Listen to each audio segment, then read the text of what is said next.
இது மிகவும் ஒரு பெருமையான தருணமாக நினைக்கின்றேன்.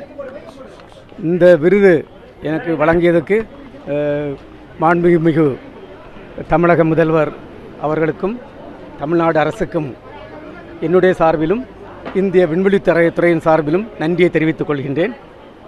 இந்த விருது கிடைச்சதுக்கு நிறைய பேர் காரணம் உண்டு. ஒன்று, நான் 41 வருஷம் ISROவில் ஒர்க் பண்ணியிருக்கேன்.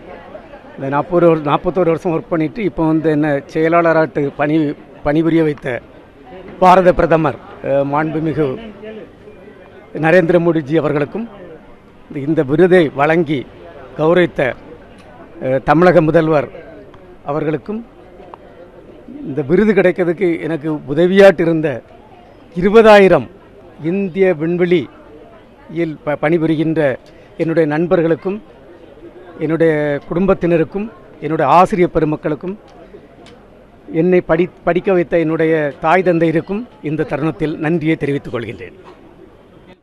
சரி, இந்தியா விண்வெளி மையம் சொந்தமாக அமைக்கும் பிரதமர் மோடி அவருடைய உரையில் அறிவித்தார். இந்த பணிகள் எப்போ தொடங்கும்? அந்த பணி பாரத பிரதமர் சொன்னது போல 2035 Indian space station will be commissioned. அது மொத்தம் 5 மாடியூல் ஆகும். 5 மாடியூல் 52 டன் எடை உள்ள 5 மாடியூல். அதுக்குள்ள முதல் மாடியூல் பாரத பிரதமர் ஏற்கனவே அதுக்குள்ள ஒப்புதல்கள் அனுப்பி தந்துட்டாங்க. அதுக்குள்ள பணிகள்லாம் நடந்துட்டுருக்கு. முதல் மாடியூல் 2028 அனுப்புவோம். மொத்த ஸ்பேஸ் ஸ்டேஷன் 2035 அமைக்கப்படும். இஸ்ரோவோட அடுத்த ப்ராஜெக்ட் ககன்யான் ரொம்ப முக்கியமாக இருக்குது. அந்த ப்ராஜெக்ட் எப்படி போகுது? இந்த ககன்யான் உங்களுக்கு எல்லாரும் தெரியும், அது ஒரு இம்பார்ட்டண்ட் ப்ராஜெக்ட். அதுக்குள்ளே எல்லா வேலைகளும் நல்லா நடந்துகிட்ருக்கு. ஹியூமன் ரைட்டட் லான்ச் வெஹிக்கிள், ஆட்களை கொண்டு போகக்கூடிய அந்த மாடியூல், ஆட்கள் இருக்கக்கூடியதுக்கு என்விரான்மெண்டல் கண்ட்ரோல் அண்ட் சேஃப்டி சிஸ்டம்னு சொல்லுவோம்.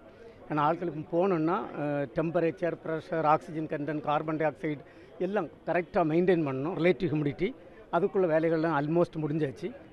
இப்போ அதுக்கு பிறகு ஆட்களை திருப்பி கொண்டு வரதுக்கு பேராசூட்ஸ் வேணும். அந்த டெவலப்மெண்ட் ஆல்மோஸ்ட் கம்ப்ளீட்டட். இப்படி எல்லாருக்கும் ரொம்ப அட்வான்ஸாக போயிட்டுருக்கு. ஆட்களை அனுப்புறதுக்கு முன்னுக்கு, விண்வெளி வீரர்களை அனுப்புறதுக்கு முன்னுக்கு 3 அன்க்ரூடு மிஷன், ஆட்கள் இல்லாமல் 3 அன்க்ரூடு மிஷன் அனுப்பணும். அதுக்குள்ளே முதல் அன்க்ரூடு மிஷன் ஜீவன் இந்த வருஷம் அனுப்ப போகிறோம். இந்த வருஷம் டிசம்பரில். அதுக்கு பிறகு அடுத்த ஆண்டு 2 அன்க்ரூடு மிஷன், ஃபாலோட் பை மார்ச் 2027 ஆட்களை அனுப்ப போகிறோம்.